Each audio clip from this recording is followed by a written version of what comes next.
ketika berwudu ada orang pada saat membasuh kepalanya dia hanya membasuh di keningnya saja, apa sah sholatnya? Setahu saya sah saja, karena membasuh kepala bagian daripada sunnah, ya, bagian daripada sunnah. Yang merupakan rukun wudu itu adalah wajah dan tangan sampai siku. Sebagaimana kalau kita tayamum, ya, yang lainnya sifatnya itu sunnah muakkadah yang lebih kuat daripada. Assalamualaikum warahmatullahi wabarakatuh.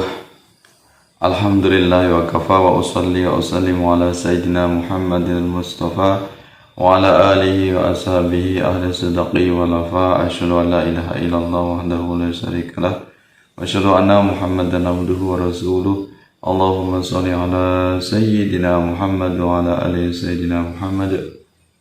Pemirsa yang dirahmati Allah Subhanahu wa taala, sahabat-sahabat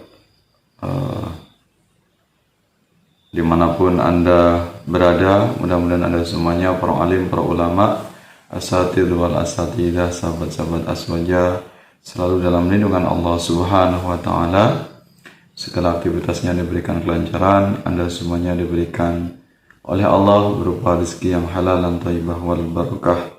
Mudah-mudahan diberikan keistiqomahan dalam melaksanakan ketaatan, melaksanakan ibadah kepada Allah Subhanahu wa taala. Telah kita simak tadi yaitu uraian dari dai Salafi Wahabi yang bernama yaitu Khalid Basalamah, yang menanggapi tentang bagaimana hukumnya tidak mengusap rambut di bagian kepala. Nah, ini kata Khalid Basalamah bahwasanya yang termasuk rukun dari wudu ini adalah membasuh muka, kemudian membasuh kedua tangan sampai siku. Jadi menurut dai Salafi Wahabi yang bernama yaitu Dr.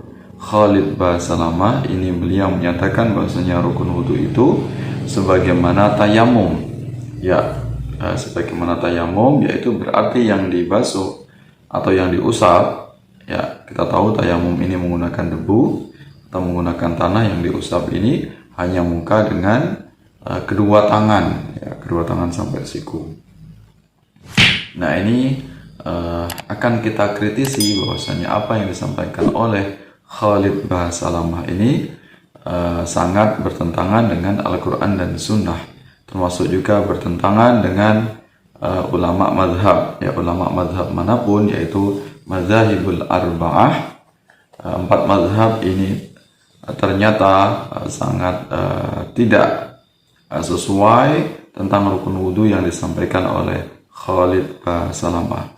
Jadi pemahaman atau tafsir atau aliran yang dipakai oleh Khalid Basalamah ini menggunakan atau merujuk kepada mazhab mana atau sunnah yang mana atau dalil Al-Quran yang mana kalau mengatakan bahwasanya rukun wudu itu hanya membasuh muka, kemudian membasuh tangan sampai siku sebagaimana yaitu tayamum. Nah, kita tahu di sini dengan dalil yang begitu jelas tentang rukun wudu ini tercantum dalam surat Al-Maidah ayat 6, ya. Surat Al-Maidah ayat 6, Bismillahirrahmanirrahim. Ya ayyuhalladzina amanu idza qumtum ilas sholati faghsilu wujuhakum wa aydiyakum ilal marafiqi wamsahu bi ru'usikum wa arjulakum ilal ka'bayn. Nah, ini kalau merujuk kepada Al-Quran yaitu surat Al-Maidah tentang rukun wudu, ini ternyata ada 4, ya, bukan 2 tapi ada 4. Wahai orang yang beriman, apabila kamu hendak mengerjakan sholat, maka basuhlah mukamu dan tanganmu sampai dengan siku, sapulah kepalamu dan basuh kakimu sampai dengan kedua mata kaki. Nah, ini ayat dari surat Al-Maidah ayat 6. Ini yaitu faghsilu wujuhakum, maka basuhlah mukamu atau wajahmu. Kemudian yang kedua, aydiyakum ilal marafiqi, kemudian basuhlah kedua tanganmu sampai siku. Wamsahu bi ru'usikum, kemudian usaplah rambutmu atau kepalamu, rambut kepala. Wa arjulakum, dan juga basuhlah kakimu, ya, ilal ka'bain, sampai kedua mata kaki. Nah, ini ada 4 menurut Al-Quran. Ya, jadi tidak tepat kemudian dikatakan rukun wudhu itu sebagaimana tayamum hanya 2 saja yang dibasuh. Ya, ini bertentangan dengan Al-Quran apa yang disampaikan oleh Khalid Basalamah, yaitu Dai Salafi Wahabi tadi. Kemudian kalau kita merujuk kepada mazhab yang 4, ini ternyata juga bukan 2 ya, rukun wudhu itu bukan 2. Nah, ini bisa kita jelaskan cara wudhu menurut mazhab Hanafi. Ya, menurut mazhab Hanafi ini bahwasanya rukun wudhu ini ada 4 ya, ada 4 rukun wudhu. Ya, ini diuraikan oleh ulama mazhab Hanafi yang bernama yaitu Imam Ibnu Maudud Al-Mausili. Ya, ulama mazhab Hanafi ini menjelaskan dalam kitab matanya yaitu Mukhtarul Fatwa. Ya, sebagai rujukan dari mazhab Hanafi. Nah, ini bahwasanya fardunya wudhu atau rukunnya wudhu yaitu pertama membasuh wajah, yang kedua membasuh tangan dan juga kedua siku, ya, yang ketiga mengusap 1/4 kepala, dan yang keempat adalah membasuh kaki dan juga kedua mata kaki. Jadi ada 4 poin rukun wudhu menurut mazhab Hanafi. Kemudian lanjut yaitu rukun wudhu atau fardunya wudhu menurut mazhab Maliki. Ya, menurut mazhab Maliki yaitu dijelaskan oleh ulama mazhab Maliki yang bernama Imam Abu An-Najah Al-Ashmawi. Ya, ulama mazhab Maliki menjelaskan dalam kitab yaitu Matan Al-Ashmawiyah. Ya, rukun wudhu ini ada 7 ya, ada 7 rukun wudhu menurut mazhab Maliki. Apa saja itu rukun wudhu? Ya, 1 dan 2 niat saat membasuh wajah. Ya, 1 niat, yang kedua membasuh wajah. Ini dilakukan secara bersamaan. Yang ketiga membasuh kedua tangan sampai kedua siku. Yang keempat mengusap seluruh kepala. Ya, ini menurut mazhab Maliki ini bukan hanya sebagian rambut kepala atau sebagian kepala, tapi mengusap seluruh kepala. Jadi kepalanya seluruhnya harus basah. Yang kelima membasuh kedua kaki sampai kedua mata kaki. Yang keenam yaitu mualah, yaitu mualah berkesinambungan, ya, tidak ada jeda. Yang ketujuh yaitu tadlik atau menggosok. Ya, tadlik atau menggosok. Namun wajib atasmu saat membasuh wajah melakukan takhlil pada jenggotmu yang tipis, di mana kulitnya tampak terlihat. Adapun jika jenggotmu tebal maka tidak wajib takhlil. Begitu juga wajib atasmu melakukan takhlil pada ruas-ruas jari, sebagaimana pendapat yang masyhur. Ya, nah, ini rukun wudhu menurut mazhab Maliki. Kita lanjut rukun wudhu menurut mazhab Syafi'i. Ya, ulama mazhab Syafi'i yang bernama yaitu Imam Abu Syuja' Al-Asfahani. Ya, Al-Asfahani ini menjelaskan dalam kitab matanya yaitu Al-Ghayah wa Takrib. Ini menetapkan praktik wudhu dari sisi rukunnya. Ini ada 6 ya, ada 6 rukun wudhu menurut mazhab Syafi'i. Ya, di antaranya niat saat membasuh wajah, yang kedua membasuh wajah, yang ketiga membasuh kedua tangan dan juga kedua siku, yang keempat mengusap sebagian kepala, yang kelima membasuh kedua kaki dan juga kedua mata kaki, yang keenam yaitu tertib anggota wudhu. Ya, jadi yang keenam poinnya adalah tertib. Itu praktik wudhu menurut mazhab Syafi'i. Kemudian praktik wudhu menurut mazhab Hambali.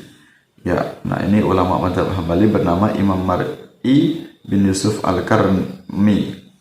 Ya, ini dalam kitab matanya Dalil At-Talib Linailil Matalib, ya, menetapkan praktik wudhu dari sisi rukunnya, yaitu ada 6 ya, ada 6 rukun wudhu menurut mazhab Hambali. Apa saja?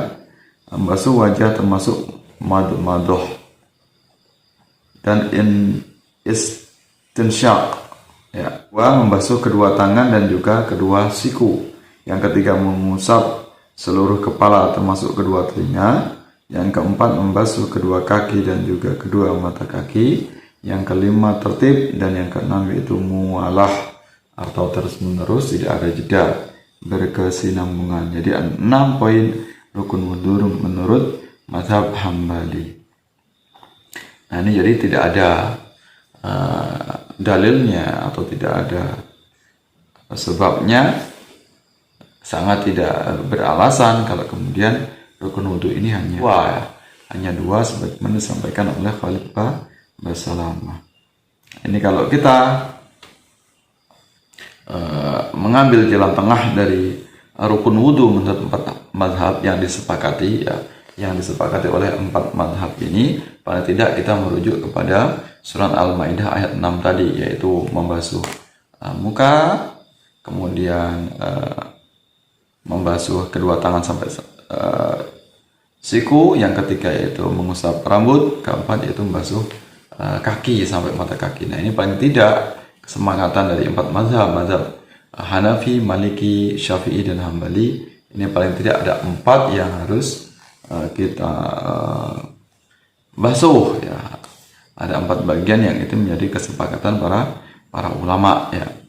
Ini berarti yang harus kita basuh, berarti ini adalah rukun yang tidak bisa tinggalkan, yaitu membasuh muka, kemudian kedua tangan sampai siku, yang ketiga kemudian mengusap rambut atau membasuh bagian rambutnya, yang kemudian keempat yaitu membasuh kaki sampai mata kaki. Jadi apa yang disampaikan oleh Khalid Basalamah ini jelas tidak ada dasarnya, ya, hanya berdasarkan kira-kira atau hanya berdasarkan setahu saya. Nah ini berarti apa yang disampaikan oleh Khalid Basalamah ini sangat menyimpang, ya, dari mazhab manapun atau berdasarkan dalil Al-Quran tadi jelas sangat bertentangan. Ya, mudah-mudahan apa yang saya sampaikan bisa bermanfaat. Kita harus benar-benar dalam melaksanakan praktek wudu bisa memahami mana yang fardu atau rukun, mana yang sunnah. Nah ini kita harus tahu bagaimana mungkin ibadah sholat kita akan terima sedangkan wudunya tidak sah atau wudunya tidak benar. Untuk itu harus dua hal ini, baik berwudu maupun sholatnya, ini harus benar-benar terjaga. Jangan sampai wudunya tidak benar, tidak sah, maka otomatis sholat kita pun tidak sah. Mudah-mudahan bisa dipahami. Mohon maaf atas segala kekurangan, segala kekhilafan. Sampai bertemu dalam kesempatan yang lain. Wallahu muwaffiq ila aqwamit thoriq. Wassalamualaikum warahmatullahi wabarakatuh.